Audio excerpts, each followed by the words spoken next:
mengawali dari ruang seni ini. Silakan Profesor Al-Makin. Makasih.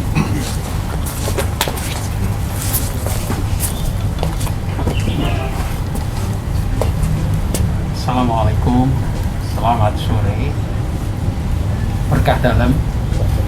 Selamat Pak Siddiq, saya sangat senang sekali menikmati lukisannya. Mengingatkan saya membaca berulang-ulang kitab Tao Te Ching. Kitab Tao Te Ching ini adalah kitab Daoisme yang luar biasa. Bagaimana kita bisa selaras dengan alam. Dan ketika Pak Siddiq bercerita tadi, saya ingat satu kata Cina namanya Wu Wei. Wu Wei adalah tidak bertindak tetapi menerima keadaan. Saya kira betul ya, Wu Wei ya. Ya.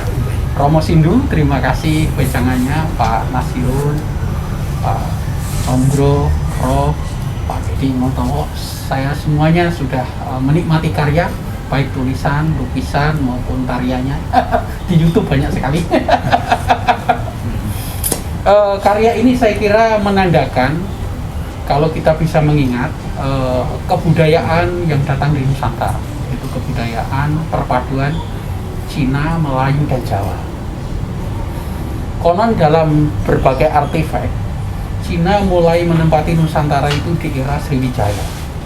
Karena Sriwijaya ini menjadi tempat mangkal antara Cina dan India, terutama Nalanda, karena Buddhisme berkembang di Palembang, dan terakhir karena diserang oleh Kertanegara dari Singosari pindah ke Muaro Jambi. Sisa-sisanya masih ada di Muaro Jambi.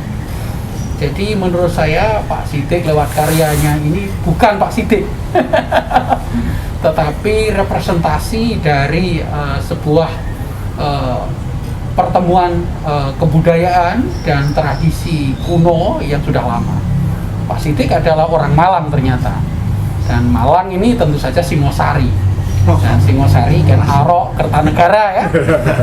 Dan perlu diingat yang mendirikan Demak itu adalah orang Cina. Raden Fatah ini etnisnya Cina dari Palembang ya.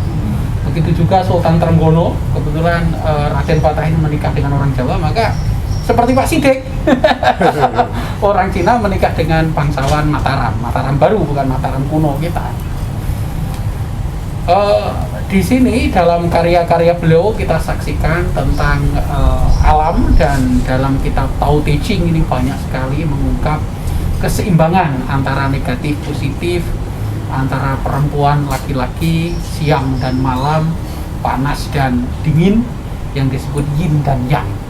Saya kira kita bisa menyaksikan, misalnya salah satu karya tadi saya ingat diberi judul Jawa, Pratelo.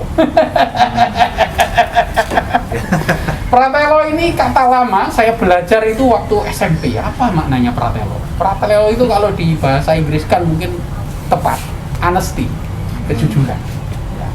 Dan saya kira kita sudah sulit menemukan kejujuran, apalagi di era multipartai. Nyalon bupati, nyalon lurah, nyalon DPR itu saya kira tidak Pratelo itu.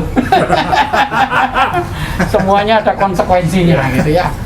Lukisan Pak Siddiq ini harus mengingatkan moralitas Cina Jawa berupa Pratelo atau honesty atau kembali ke Tao Te Ching. Dan sebetulnya Pak Harto itu bertumpu pada Konfusianisme, walaupun Konfusianisme belum diakui di era Pak Harto. Pak Harto mempunyai pandangan bahwa kedamaian negara itu bertumpu pada kedamaian keluarga. Maka di era Orde Baru adalah namanya keluarga berencana. Saya kira itu adalah filsafat Konfusianisme yang sekarang kita akui sebagai agama, padahal di Cina adalah filsafat. Betul ya Pak Siddiq ya? Karya-karya Pak Siddiq saya yakin akan menggambarkan relasi kita Cina dan Nusantara. Dan Pak Siddiq sendiri juga belajar di Cina, mendapatkan penghargaan di Cina, dan juga mendapatkan penghargaan di Louvre, Beaux-Arts di Prancis. Ini luar biasa. Konon Cina di Indonesia itu buktinya sangat jelas bahwa Cina itu memang menghuni, atau dalam bahasa negatifnya kolonialisasi di Indonesia. Bukti ini bertambah kuat sampai hari ini. Cina bercampur dengan Melayu, Jawa itu luar biasa banyaknya. Tetapi yang unik, yang meninggalkan monumen yang luar biasa itu justru malah tradisi India berupa Borobudur dan Prambanan. Tentu saja di belakang rumah saya, di belakangnya Pak Didi, Prambanan, Lausan gitu ya. Tetapi tidak ada bukti satupun sampai hari ini bahwa India pernah melakukan kolonisasi. Jadi data arkeologi, data sejarah menunjukkan bahwa India tidak pernah kolonialisasi. Yang terjadi adalah kita, seperti Pak Sidik, pergi ke India, belajar tentang seni India, atau membawa artisan dari India dibawa ke Indonesia untuk mendirikan candi.